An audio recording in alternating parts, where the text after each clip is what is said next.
El amor no ha olvidado a nadie. Autor Gary R. Renard. Capítulo 3. El guión está escrito, pero no está grabado en piedra. La naturaleza de las dimensiones. El propósito de este libro es que aprendas a conocerte a ti mismo. Has enseñado lo que eres, pero no has permitido que lo que eres te enseñe a ti. Después de algunos años de viajar por las principales ciudades de Norteamérica, había llegado a la conclusión de que dos de ellas eran las más hermosas. Por supuesto, esto es una opinión personal y cualquiera puede pensar diferente. Había estado en San Francisco 2 veces antes, en una ocasión para dirigir un taller en Muir Woods para mis anfitriones, de Community Miracles Center, y en otra para dar una charla con mi primer editor, de Patrick Miller, gracias a cuya editorial, Fearless Books, la desaparición del universo estaba en el mapa. Patrick y yo habíamos colaborado para conseguir mucha publicidad gratuita en Internet, saltando de una página de espiritualidad a otra, de modo que cuando un editor más grande, iHouse, retomó el proyecto, el libro ya estaba en cada librería de la cadena Barnes y Noble de Estados Unidos. En mi segunda visita al área de la bahía, Patrick tuvo la amabilidad de enseñarme San Francisco. También me llevó a las colinas de Berkeley, que ofrecían unas vistas panorámicas sobresalientes. Mi nuevo amigo de aquella época, Gene Bogart, que había trabajado con Patrick recitando hábilmente uno de sus libros para hacer un CD de audio, y su esposa Ellen, también estaban con nosotros. Mientras explorábamos la zona, tanto por tierra como por mar, comencé a apreciar algunas de las razones por las que a la gente le encanta la ciudad junto a la bahía.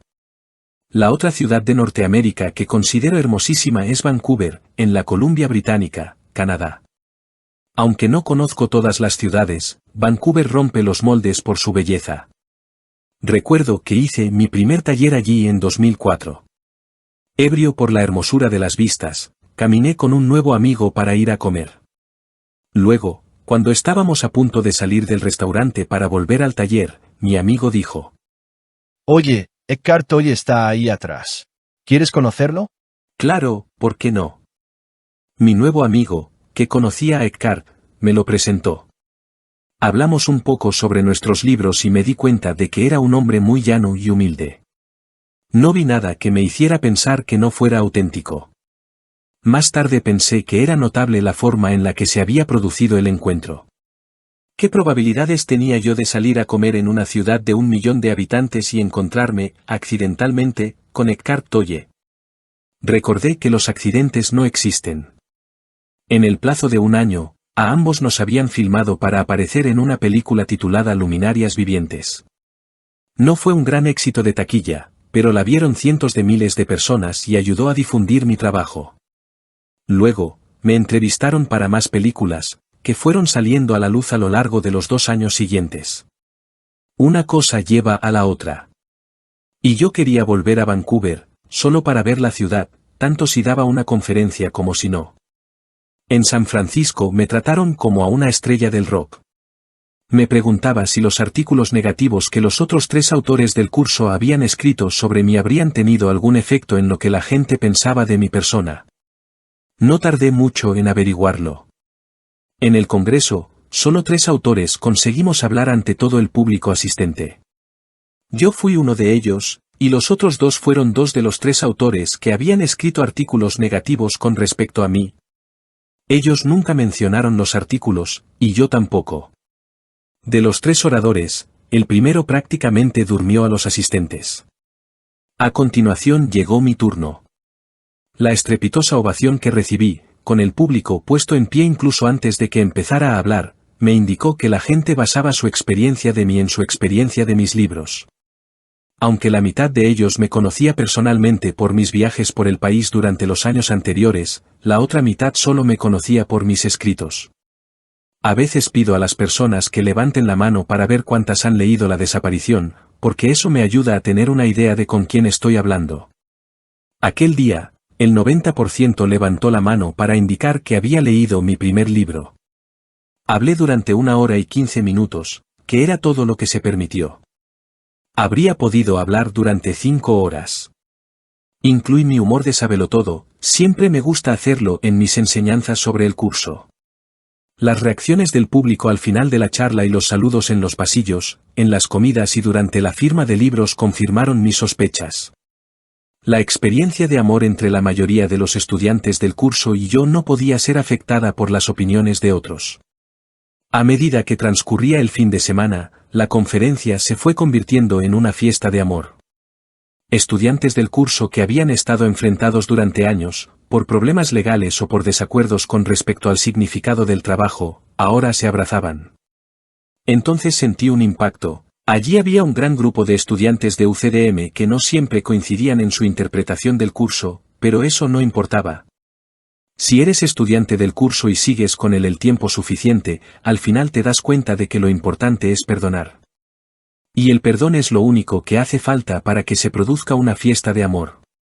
El amor sigue al perdón de manera tan natural como, parafraseando a nuestro amigo Shakespeare, la noche sigue al día.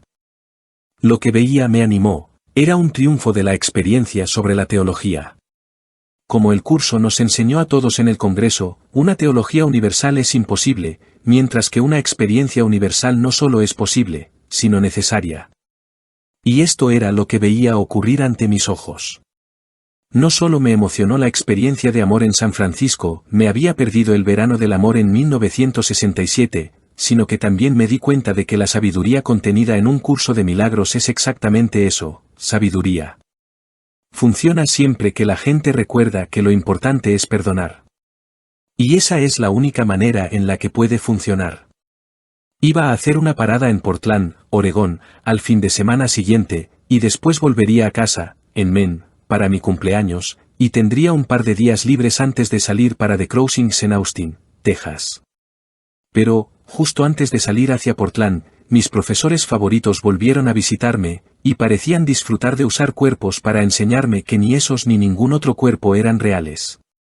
Comenzaba el mes de marzo de 2007. Mi preciosa Pursa habló primero. Figura.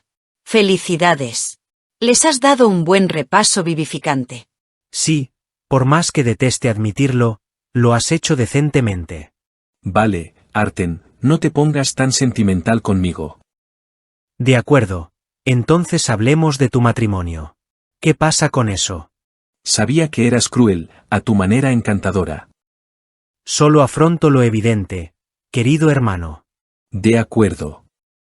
Ya os lo dije, no sé qué hacer. Sigo ahí, y lo mismo le ocurre a Karen. Pero no funciona. ¿Tenéis algo que decir que me pueda ayudar? Sí. Ve a casa cuando sea el momento, y retoma la situación desde allí. Te odio. ¿Por qué no te vas a dar una vuelta y me dejas acercarme a Pursa? Sé que no me odias, pero no te importaría insinuarte a Pursa, ¿cierto? Gary, ya sabes que, como maestro ascendido, en realidad no me interesa ese tipo de intimidad física. No es que haya nada malo en ello. Pero mi amante es Dios. Vamos, Pursa. Acabará en un minuto y tú no sentirás nada. Por algún motivo, lo dudo. Pero, solo como hipótesis, ¿qué me dirías si realmente trataras de conquistarme con amor romántico? Te diría que, si tú fueras yo y yo fuera tú, te amaría más a ti de lo que me amo a mí mismo. Pero, si yo fuera el universo y tú fueras una galaxia, te consumiría y digeriría tu esencia con los intestinos de mi ser. Apuesto a que eso se lo dices a todas las chicas. A pesar de tus resistencias, vamos a dejarte que vuelvas a casa con Karen y lo retomes desde allí. Y Pursa tenía razón. Tu trabajo está yendo bien. Hay un tema que nos gustaría comentar contigo hoy, si estás dispuesto. Soléis tener cosas interesantes que contar. ¿De qué se trata? Y esto no significa que haya renunciado a ti, Pursa. ¿Recuerdas aquella vez que te dijimos que habías practicado el perdón lo suficiente como para evitar un accidente automovilístico? Sí, estaba en el cine. Había elegido una película muy mala y pensé que había tomado una mala decisión.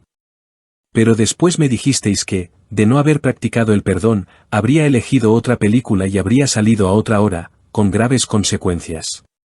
Gracias al perdón, hubo una lección que ya no tuve que aprender. Mi aprendizaje hizo que la lección dolorosa fuera innecesaria, y me llevó a otro tipo de escenario. Es algo parecido a lo que se dice al principio del curso, se mencionan las dimensiones temporales y se dice que el milagro, que es el tipo de perdón que viene desde la causa y no desde el efecto, opera en todas las dimensiones temporales. Bien, ¿qué pasaría si yo te dijera que las personas no pueden hacer eso a nivel individual, pero que la raza humana como un todo puede hacerlo? ¿Jesús? Nunca había pensado en eso. ¿Significa eso que todo podría alterarse en función de lo que la raza humana piense como colectivo? Y, cuando digo alterarse, no quiero decir que el guión pueda cambiar, porque no puede. Hay algo más que ocurre cuando hablamos de cambiar las dimensiones temporales. Exactamente, Gary. Por ejemplo, todas las predicciones que hicimos con respecto al futuro en nuestras primeras 2 series de visitas, además de todo lo que digamos aquí, podría quedar anulado y sin efecto si la raza humana cambiara a otra dimensión temporal. Si una cantidad suficiente de gente practicara el perdón, podríais cambiar de escenario. Y también sería posible que el Espíritu Santo borrara la vieja cinta. Así como el Espíritu Santo colapsa el tiempo para un individuo y hace que esa persona avance en el esquema general de las cosas, lo mismo puede hacer por el mundo en su totalidad. ¿Sabes que a veces alquilas un DVD que contiene finales alternativos? También puedes elegir otro final para esta película que estás viendo. Sí, no me gustan los finales alternativos, porque prefiero que las películas sean obras de arte acabadas. Pero no me importaría que la raza humana contemplara algo mejor. Bien, recuerda esto, aunque elijas ver ese final alternativo, ya ha sido filmado. De modo que, en realidad, no estás cambiando el guión, estás viendo otra parte de él y la parte anterior está siendo borrada. No fabricas el nuevo desenlace sobre la marcha, ya está allí. Ya entiendo. Como dice el curso, solo revisas mentalmente algo que ya ha ocurrido. Este aspecto del proceso no cambia nunca. Así es. De modo que, volviendo al escenario que me mostrasteis antes, un dispositivo nuclear, no dijisteis qué tipo de dispositivo nuclear, por lo que yo sé, podría ser una sucia bomba, podría estallar en una gran ciudad. Mencionasteis que hay 4 ciudades que son las que mayor riesgo corren de sufrir algún ataque: Nueva York, Los Ángeles, Londres y Tel Aviv. ¿Pero ahora decís que sería posible evitar ese ataque? Correcto. Pero date cuenta de que no hemos dicho que lo evitaréis. Hemos dicho que es posible evitarlo cambiando a un escenario diferente. Los individuos, y la raza humana en su conjunto, siempre determinan mediante sus elecciones las experiencias que van a tener. Ahora queremos advertirte algo. Practicar el perdón no garantiza que siempre vayas a tener un resultado agradable. Y tú no determinas si cambias de dimensión temporal. Solo el Espíritu Santo puede hacerlo, porque el Espíritu Santo puede ver el cuadro mayor, y tú no. A Jesús no le dieron a experimentar cosas agradables al final de su aventura terrenal, pero el Espíritu Santo sabía que podía sobrellevarlas. Su perdón estaba tan avanzado que fue curado de toda culpa, y por tanto no podía sentir ningún dolor. De modo que no esperes que siempre ocurran cosas buenas. Tu trabajo es perdonar pase lo que pase. Y a medida que avances, tienes que aprender a confiar en el Espíritu Santo. Estás haciéndolo y debes continuar. La raza humana en su totalidad debe hacer lo mismo. Hay algunos problemas importantes con los que lidiar a nivel de la forma. No son reales, y nosotros no estamos aquí para darles realidad, pero podemos proporcionar algunos consejos con respecto a cómo perdonar estas cosas. Cuando dices estas cosas, parece que están ocurriendo muchas. Están el cambio climático y el terrorismo, y mucha gente pensó que el 21 de diciembre de 2012 será el fin del mundo. De modo que plantearé la pregunta evidente. ¿Qué hay de lo relacionado con 2012? El mundo no va a acabar en 2012. Eso sería demasiado simple para el ego. El ego quiere que el juego continúe. Desde que se escribió el libro del Apocalipsis, en cada siglo ha habido varias ocasiones en las que la gente, a veces mucha gente, ha pensado que el mundo se acabaría. Nunca es así. Como te hemos indicado antes, 2012 es el comienzo de un nuevo ciclo. Los ciclos se repiten de distintas formas. Como las cosas se han hecho más grandes y rápidas, parecerá diferente, pero en realidad no lo es. Difiere la forma, pero no el contenido. En cuanto a la forma, parecerá que Estados Unidos empieza a cooperar mejor con el resto del mundo para resolver los problemas globales, como el cambio climático. Sin embargo, será difícil, porque se ha perdido mucho tiempo, y el país más poderoso del mundo ha sido parte del problema en lugar de ser parte de la solución. China e India también son parte del problema. Y está claro que el clima del mundo está cada vez más alterado. No es broma. Pero antes de ir mucho más lejos, cuéntanos un chiste. El tema que viene es bastante pesado, y estaría bien aligerar un poco. De acuerdo. Un tipo lee un anuncio en el periódico que dice, vendo un perro que habla por 100 euros. El tipo siente curiosidad, de modo que llama al número y lo orientan para llegar a la casa donde está el perro. Cuando llega, el hombre que quiere vender el perro le dice: el perro está en otra habitación. Puedes ir allí y hablar con él si quieres. De modo que el tipo va a la otra habitación, y comprueba que es cierto, el perro puede hablar. El perro le cuenta que antes estaba en la CIA y que lo enviaban a espiar, porque nadie sospechaba que un perro podía ser un espía. Había estado en el Kremlin espiando a los rusos y había proporcionado información de alto secreto a la CIA, y había hecho todo tipo de trabajos especiales. La agencia lo consideraba un héroe y consiguió retirarse a la misma edad que se retiran los humanos, pero en la equivalencia temporal de los perros. La agencia le había otorgado una pensión y ahora estaba pensando en escribir sus memorias. El tipo estaba asombrado. Fue al dueño y le dijo: ese perro habla de verdad. ¿No sabes lo que tienes aquí? Podrías conseguir 1.000.000 de euros. ¿Por qué lo vendes por 100 euros? Y el dueño le dice: ese perro es un mentiroso. Nunca hizo esas cosas. Muy bueno. Es una historia verdadera. Estabas empezando a hablar sobre el clima. Ah, sí. Lo noté por primera vez durante la tormenta de hielo que hubo aquí hace 9 años. La temperatura se mantuvo por debajo de los 15 grados durante días. Eso indica que todo está fatal. Se tuvieron que reemplazar la totalidad de los postes telefónicos del estado.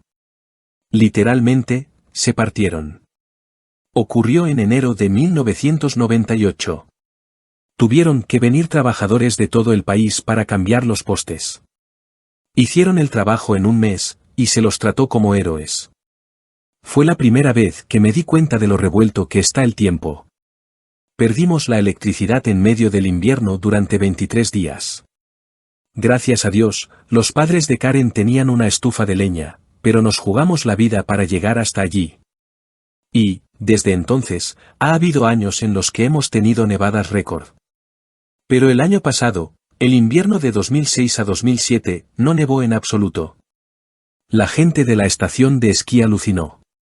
Al mismo tiempo, la ciudad de Nueva York tuvo la mayor nevada en un solo día de su historia.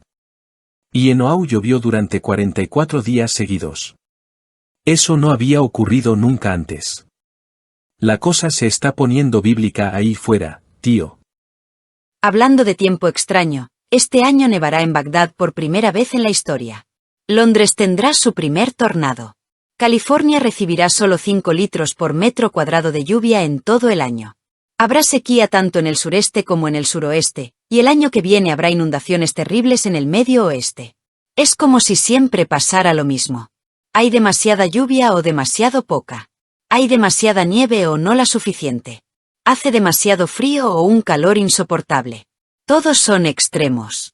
El tiempo, normal, está desapareciendo. Las tormentas serán mayores y más dañinas.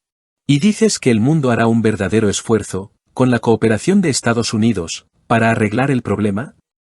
Correcto, pero se va a llegar cerca de una catástrofe climática. China no cooperará. Oh, a propósito, a la desaparición le irá bien en la China continental. ¿Estás de broma?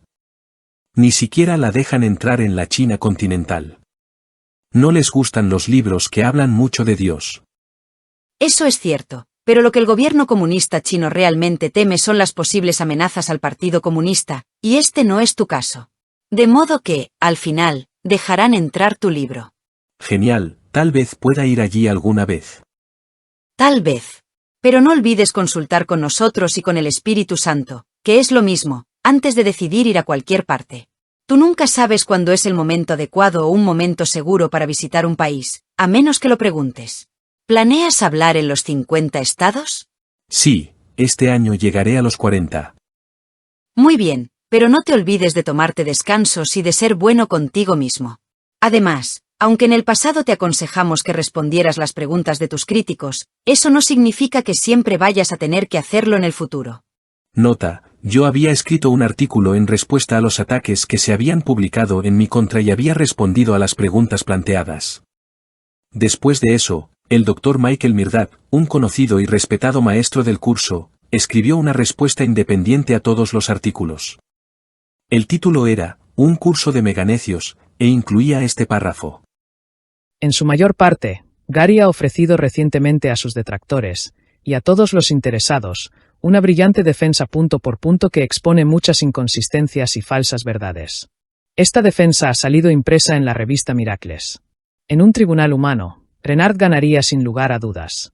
Pero merece la pena mencionar aquí que podría haber tomado el camino elevado, como hizo Ken Vapnik, e ignorar a los que lo atacan.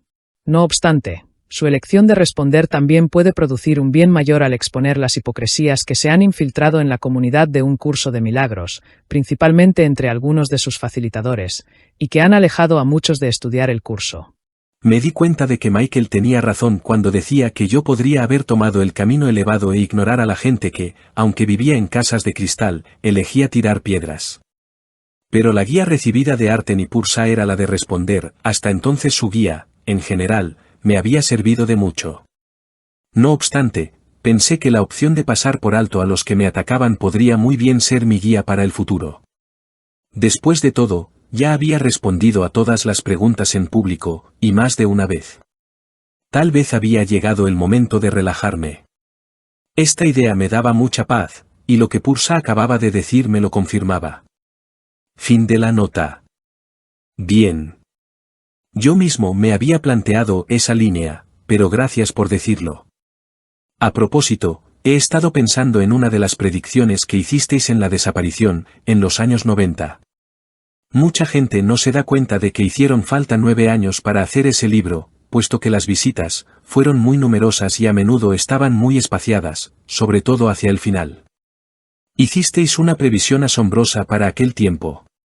A pesar de que la economía en Estados Unidos estaba en buena forma durante la presidencia de Clinton, y nos iba muy bien, dijisteis que el país iría a peor y que Europa ganaría poder político y económico. No puedo creer cuánto ha caído el dólar desde que se publicó el primer libro. A algunas personas no les gustó lo que dijisteis, pero teníais razón. Tal vez sea el momento de repensar algunas de nuestras políticas. Europa también va a tener sus inconvenientes, pero luego recuperará fuerza. El problema es que las políticas estadounidenses no son políticas, sino cálculos. Están diseñadas para que unos pocos hagan mucho dinero, y los demás se pueden ir al infierno. Y dices que no entiendes por qué no funcionan las cosas. En el caso de Estados Unidos, no es una cuestión de repensar. Es una cuestión de ponerse a pensar desde cero. No se ha pensado en el bien mayor. Pero basta de política. Tienes por delante un par de elecciones históricas que se producirán pronto y no queremos que este libro salga hasta después de ellas. ¿Por qué? ¿Vais a hacer una predicción? ¿No contradice eso lo que habéis dicho sobre escribir más libros? No. Habrá más libros después de eso. Pero nos vamos a guardar nuestras otras razones, de momento.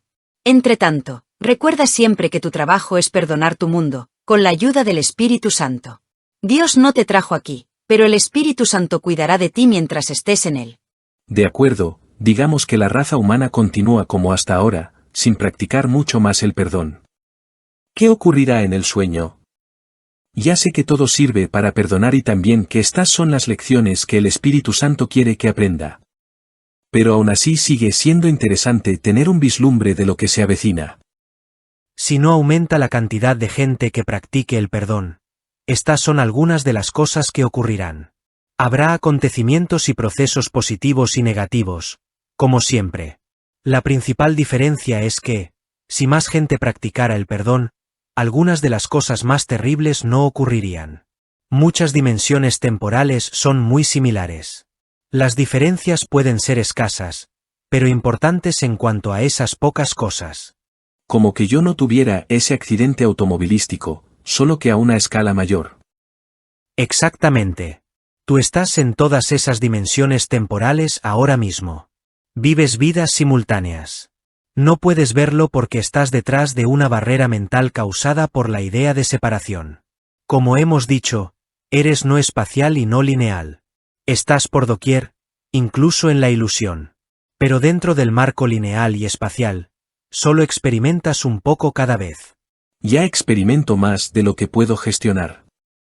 Oye, te lo montas muy bien. Conoces lugares estupendos, te alojas en buenos hoteles, comes en restaurantes con clase. Recibes mucha atención de las mujeres. A propósito, ¿cómo explicas eso? Es fácil. Creen que soy gay. Sí, eso nunca hace daño. Y ahora que viajas tanto por el mundo, ¿dónde dirías que se encuentran las mujeres más hermosas? Eso es fácil, en los aeropuertos. Muy observador. Hombres, ¿podríais actuar como adultos durante unos pocos minutos? De acuerdo. Pero, ya que hemos tocado este tema, os voy a contar cómo piensan los hombres. Eso está bien. ¿Cómo piensan los hombres, Gary? Es simple, si no te lo puedes follar, hazlo estallar. Eso explica muchas cosas. Bien, ¿qué hay de esas predicciones, Arten? Sí.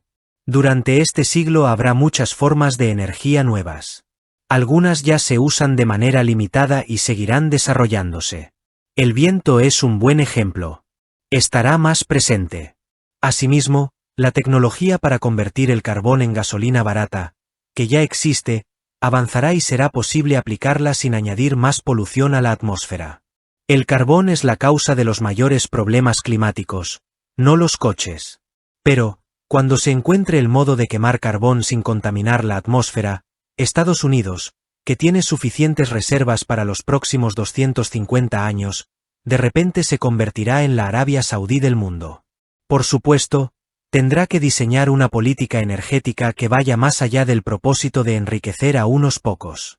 Hay que desarrollar formas inteligentes de fabricar energía, en lugar de perder el tiempo construyendo más plantas nucleares, como algunos proponen. En este siglo se crearán turbinas subacuáticas, impulsadas por corrientes como la del Golfo, para producir energía limpia y limitada. Vaya, ¿no sería divertido que alguien desarrollara eso y que después la corriente del Golfo dejara de fluir a causa del calentamiento global?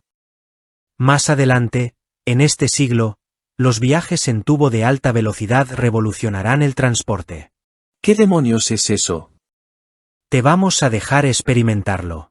Aunque tú, que viajas tanto, desearías tenerlo ya. En Estados Unidos, donde la industria automovilística ha entrado en un profundo declive, los híbridos serán la gran novedad. El coche eléctrico será mejorado y llegará a ser popular, sobre todo en las partes occidentales del país. Incluso tendréis coches que funcionarán con aire comprimido. Espero que no nos quedemos sin aire. ¿Y qué hay del etanol? Oh sí. Solo en un mundo donde millones de personas mueren de hambre usarías el maíz para convertirlo en combustible. No es algo necesario, pero es lo bastante estúpido para contar con el favor de vuestro gobierno. Entretanto, hay un modo de producir energía ilimitada de forma gratuita, pero ha sido reprimido durante el último siglo. En una dimensión del tiempo está revelado, en otra no lo está. El modo en que la gente use su mente determinará lo que experimente. ¿Energía gratuita? Madre mía. A propósito, en una ocasión dijisteis que los coches impulsados por hidrógeno se pondrían de moda. Sí, pero dijimos que primero ocurriría en Europa. Estados Unidos está muy lejos de eso. Y esto trae a colación uno de los escenarios. Si suficientes personas avanzaran espiritualmente, las formas de energía que ya hemos mencionado serían suficientes para poner el país en muy buena forma. Depende de vosotros. Si decidís hacer que estas cosas funcionen, no necesitaréis ninguna otra forma de energía. Entretanto, habrá una tendencia hacia la diversificación. Veréis muchos tipos de coches distintos. Es como vuestra actual industria de la comunicación. La gente pasa de los canales de televisión a Internet y otras formas de entretenimiento, como los diversos tipos de dispositivos electrónicos que están surgiendo. Las cosas no volverán a ser tan simples como antes. ¿De verdad no podéis decir nada seguro con respecto al terrorismo nuclear? No estaría bien. Además, no olvides que no solo el terrorismo nuclear está en el radar. La amenaza nuclear global no ha concluido, incluyendo a Rusia y sus vecinos, y a Estados Unidos. Después tienes a Corea del Norte, y sus dianas potenciales, Corea del Sur y Japón, por no hablar de Hawái y la parte occidental de Estados Unidos. Y después está China. El panorama se complica con la carrera armamentística entre India y Pakistán, con China en la mezcla, además de Israel e Irán. Es una proyección salvaje, querido hermano. En menos de un año, empezará un nuevo ciclo de actividad de las manchas solares. Durará 5 años y alcanzará su momento álgido en 2013. Causará efectos en ámbitos muy variados, desde el tiempo atmosférico hasta los acontecimientos humanos. Vuestra atmósfera no es lo único que influye.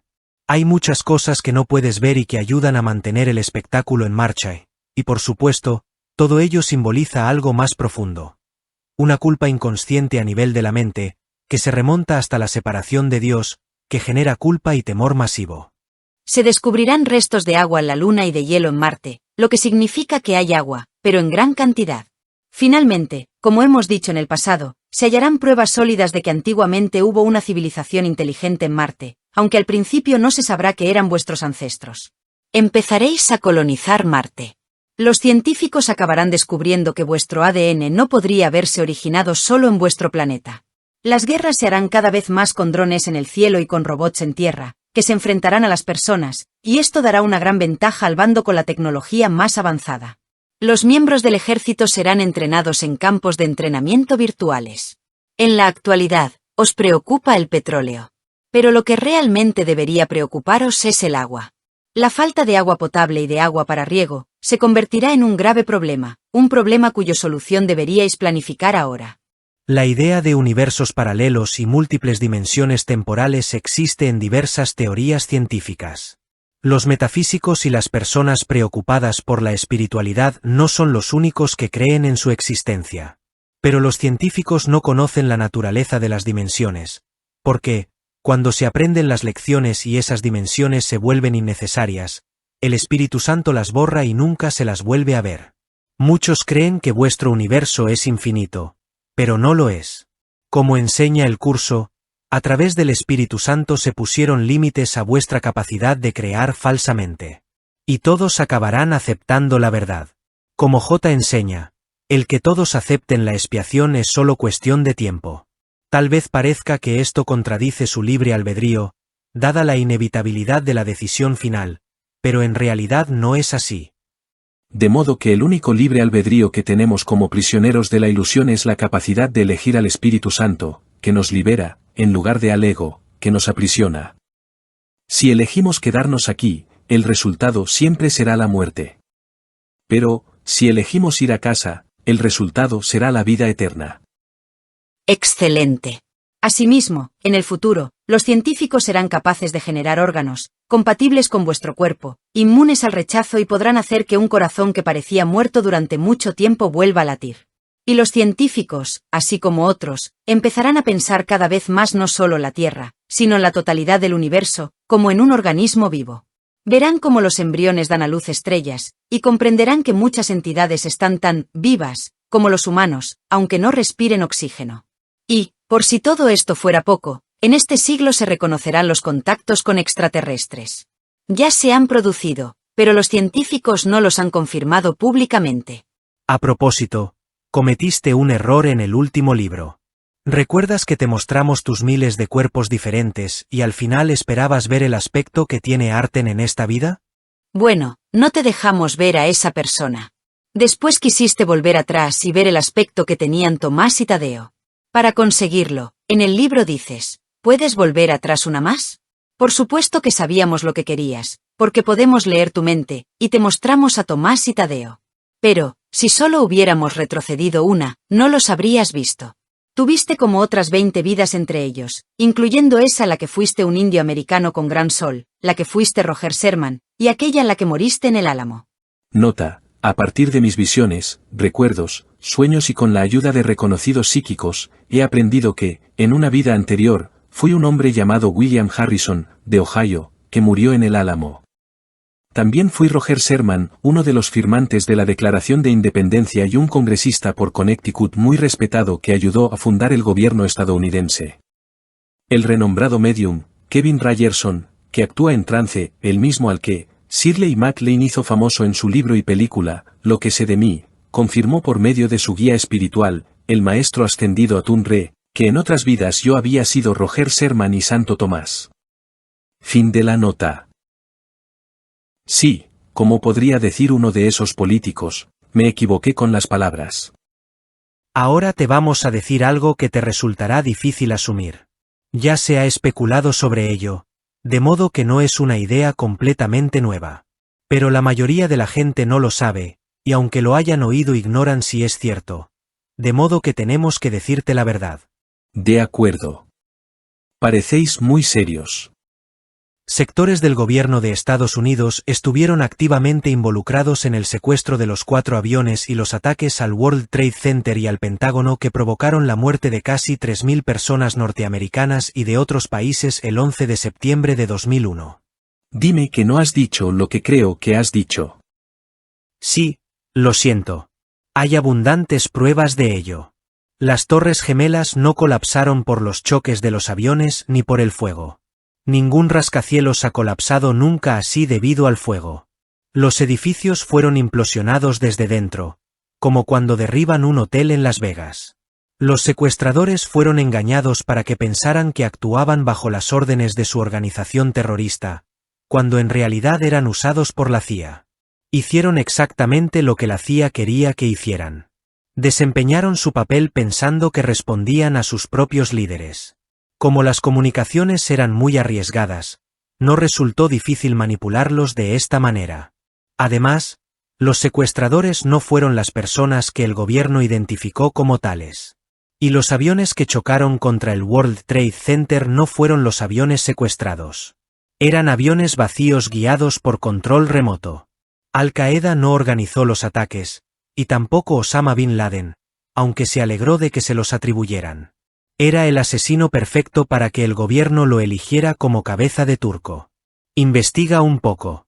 Escucha lo que miles de físicos e ingenieros dicen sobre lo ocurrido en el World Trade Center, el World Trade Center 7 y el Pentágono. No escuches a las organizaciones. La verdad es que miembros de vuestro propio gobierno, vinculados en particular al vicepresidente, que por cierto estaba al cargo de la defensa aérea en torno a Washington D.C. aquella mañana, querían que se produjera un Pearl Harbor, para que el gobierno adquiriera poder sobre su propia gente y pudiera acampar a sus anchas en el mundo. Ya has visto algunos de los resultados. Al presidente Bush no se le dijo nada, puesto que los organizadores querían que él también jugase su papel. Las personas que cometieron estos grandes crímenes contra la humanidad, que se creían inteligentes, pensaban que la de Irak sería una victoria fácil. Se equivocaron. Y también se equivocan al pensar que las pruebas no acabarán convenciendo a la gente de la verdad. Esto, no obstante, aún está muy lejos. Hay personas que ya saben la verdad, pero la mayor parte de los estadounidenses son ovejas que creen lo que les cuentan los noticiarios, que están en manos de las corporaciones. A su vez, las corporaciones y los gobiernos nacionales están controlados por los poderes bancarios, como la Junta de la Reserva Federal y los bancos centrales, propiedades de las familias más poderosas de la Tierra. Estos son los individuos que quieren el dominio global. El verdadero talón de Aquiles de la ilusión del 11 de septiembre es el edificio 7. Fue implosionado más tarde ese mismo día. Ningún avión había chocado contra él, que estaba a la distancia de un campo de fútbol del World Trade Center, y era la sede de la CIA en la ciudad de Nueva York. Las pruebas de que la CIA estaba involucrada tenían que ser destruidas. No obstante, las supertermitas usadas para implosionar el edificio no fueron completamente aniquiladas. En la escena se encontraron restos de ellas. Y después del atentado se midieron el calor y la energía desarrollados por estas supertermitas. Había mucha más energía en la escena del crimen de la que podría haber sido generada por el escenario presentado por el gobierno y sobre el que la investigación del Congreso estampó su sello de aprobación. ¿Por qué no me habíais contado esto antes? Piensa, Gary. No estabas preparado. Nuestra última visita de la primera serie se produjo poco después del 11 de septiembre. Tenías mucho que hacer durante el año y medio siguiente, solo para conseguir publicar el primer libro. Estabas en estado de shock, como el resto del país. En ese momento, no te habríamos hecho ningún favor publicando un libro que acusara a tu propio gobierno de planear y participar en los atentados del 11 de septiembre. Se habrían burlado de ti, y la atención de la gente se habría desviado del mensaje del libro. ¿Cómo consiguieron los animales que hicieron eso llevarlo a cabo sin que la gente se enterara? 4 agentes de la CIA, que actuaban como personal de mantenimiento, solo necesitaron unas pocas semanas para plantar las termitas, que fueron detonadas por una señal de radio. Las supertermitas del tipo que se usaron no son muy voluminosas. Son más pequeñas, más avanzadas y mucho más poderosas que otras. Siéntate y contempla todo esto, y luego trata de perdonarlo. Sigue siendo la misma proyección que siempre fue, Gary. Procura ver más allá de ella. Procura ver la realidad del espíritu. De acuerdo, pero esto es duro.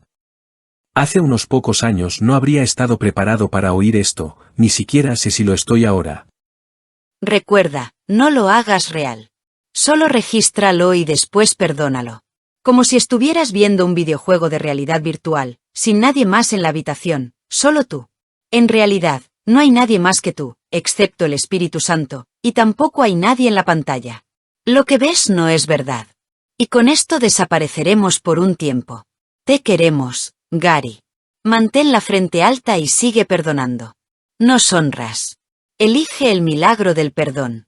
Porque, como te enseña J, a la realidad le corresponde estar únicamente en el espíritu, y el milagro reconoce únicamente la verdad. Fin del capítulo 3 del libro, El amor no ha olvidado a nadie.